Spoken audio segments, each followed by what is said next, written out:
Ռուսաստանի նախագահը Կրեմլում ընդունել է Թուրքիայի արտաքին գործերի նախարարին։ Վլադիմիր Պուտինը եւ Հական Ֆիդանը ի թիվս այլնի քննարկել են ռուս-ուկրաինական հակամարտությունը։ Պատերազմի դադարեցման ուղղված ջանքերը եւ մայիսի 16-ին Ստամբուլում տեղի ունեցած Կիև-Մոսկվա ուղիղ բանակցություններին հաջորդած զարգացումները։ Անդրադարձ է եղել նաեւ Մոսկվա-Անկարա երկկողմ հարաբերություններին։ Թուրքիայի արտգործնախարարը հանդիպել է Ռուսաստանի նախագահի օգնական Վլադիմիր Մեդինսկուն, որը գլխավորել էր Կիևի հետ վերջին Ստամբուլյան բանակցություններում ռուսական պատվիրակությունը։ Հայտնի է, որ Ֆիդանը պատրաստակամություն է հայտնել Թուրքիայում նորից հյուրընկալելու Ռուսաստանի եւ Ուկրաինայի բանակցող թիմերին։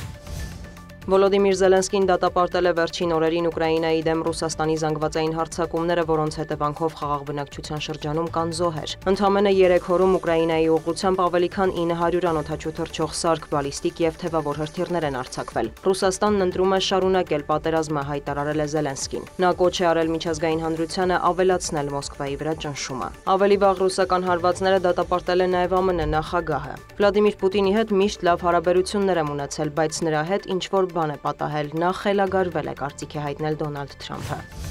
Կրեմլի խոսնակը մեկնաբանել է Գերմանիայի կանցլերի հայտարարությունը, որ Լոնդոնը, Փարիզը, Վաշինգտոնը եւ Բերլինը չեղարկել են Ուկրաինային ռազմական մատակարարումների սահմանափակումները, եւ Կիևը կարող է հեռահար զենքերով հարվածել Ռուսաստանի տարածքում գտնվող ռազմական օբյեկտներին։ Եվրոպական երկրների որոշումը հակասում է ռուս-ուկրաինական քաղաքական կարգավորմանն ուղղված Մոսկվայի ձգտումներին, նշել է Դմիտրի Պեսկովը։ Ռուսաստանի նախագահի խոսնակն անդրադարձել է Ռուսաստանի եւ Ուկրաինայի միջև գերիների նոր փոխանակման հնարավորությանը։ Նրա խոսքով դա կախված է Ուկրաինայի հետ հետագա բանակցությունների արդյունքներից։ Ավելի վաղ Ռուսաստանի պաշտպանության նախարարությունը հայտնել էր, որ Ռուսաստանը եւ Ուկրաինան ավարտել են 1000-ի դիմաց ձևաչափով գերիների փոխանակումը։ Այն տևել է 3 օր, մայիսի 23-ից 25-ը։ Կողմերը պայմանավորվածությունը ձեռք էին բերել Ստամբուլում։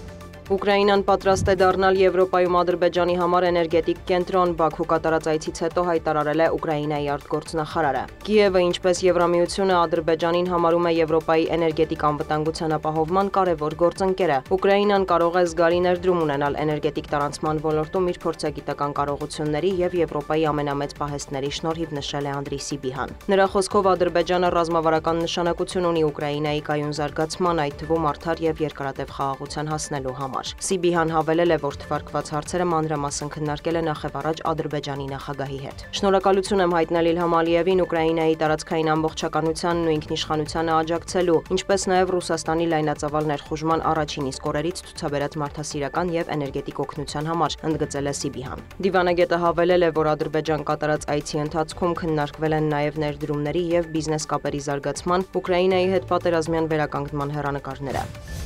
Պակիստանի վարչապետ Շահբազ Շարիֆի գլխավորած պատվիրակությունը Թուրքիայից մեկնել է Թեհրան, հանդիպել Իրանի իսլամական հեղափոխության գերագույն առաջնորդ Այաթոլլա Ալի Խամենեիի հետ։ Նա ընդգծել է Իրանի եւ Պակիստանի համատեղ ջանքերի կարեւորությունը դադարեցնելու Գազայում Իսրայելի ռազմական գործողությունները։ Իրանի իսլամական հեղափոխության գերագույն առաջնորդը նաեւ կարեւորել է այն փաստը, որ Հնդկաստանը եւ Պակիստանը պայմանավորվել են կարգավորել վերջին օրերին երկրների միջև բռնկված էսկալացիան։ Խամենեին ընդգծել է իսլամական երկրների միասնության կարեւորությունը։ Շարիֆին ընդունել է Իրանի նախագահը Մասուդ Փեզեշքյանը հայտարարել է Պակիստանը Իրանի կարևոր հարևանն է։ Նա հույս է հայտնել զարգացնելու հարաբերությունները քաղաքական, տնտեսական, մշակութային եւ միջազգային գործակցության ոլորտներում։ Մեր ընդհանուր սահմաններն էլ պետք է զերծ լինեն անկայունությունից եւ ահաբեկչական ու հանցավոր խմբավորումների ներկայությունից, հավելել է Փեզեշքյանը։ Պակիստանի վարչապետն էլ հավատացրել է, որ Իսլամաբադն աջակցում է խաղաղ նպատակներով միջուկային էներգիան օգտագործելու Իրանի իրավունքին։ Նախատեսվում է, որ Շարիֆը Իրանից կուղևորվի Ադրբեջան։